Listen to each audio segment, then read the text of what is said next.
السلام عليكم ورحمة الله وبركاته. نحمده ونصلي على رسوله الكريم أما بعد فأعوذ بالله من الشيطان الرجيم بسم الله الرحمن الرحيم. رب اشرح لي صدري ويسر لي أمري واحلل عقدة من لساني يفقه قولي. رب زدني علما اللهم فقهنا في الدين آمين يا رب العالمين.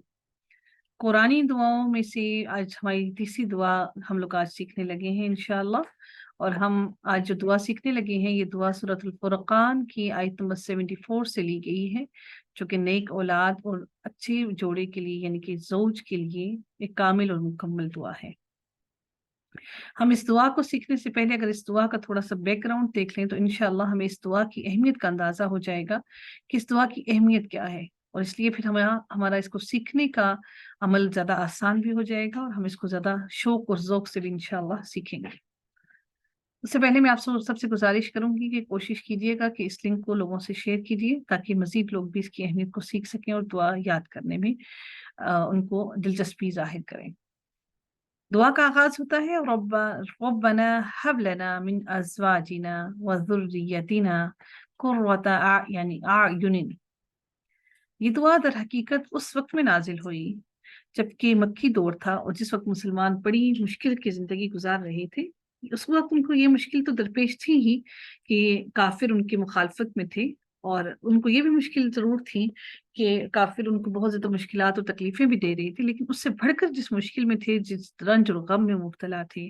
وہ یہ تھا کہ جو لوگ مسلمان ہوئے تھے ان میں سے ان کا اگر باپ مسلمان ہو گیا ہے تو اس کی اولاد کافر ہے، اور اولاد اگر مسلمان ہو گئی تو والدین کافر ہیں، اور شوہر مسلمان ہے تو بیوی کافر ہے، اور بیوی مسلمان ہے تو شوہر کافر ہے۔ یہ صورتحال مسلمانوں کے لیے سخت غم اور اضطراب اور تکلیف اور بے چینی کا سبب بنی ہوئی تھی، اور وہ اپنی آنکھوں سے ہی اپنے پیاروں کو، اپنی محبت کرنے والے لوگوں کو جن سے وہ محبت کرتے تھے ان کو جہنم کا ایندھن بنتے ہوئے دیکھ رہے تھے۔ وہ ایسا دیکھتے ہوئے ان کو بڑی بے چینی ہو رہی تھی، ان کے دلوں میں سکون نہیں تھا۔ لہٰذا اللہ کے وہ پیارے بندے جو اللہ سے محبت کرتے تھے، اللہ سے محبت کر رہے تھے، اور اپنی ساری کی ساری رشتہ داریوں کو انہوں نے پیچھے چھوڑ رکھا تھا، اب اس وقت اللہ تعالیٰ نے جب یہ دعا نازل فرمائی تو وہ دعا کیا تھی تاکہ ان کے دلوں کو صبر بھی آ جائے اور وہ اپنی اولاد کے لیے دعا بھی کرتے رہیں۔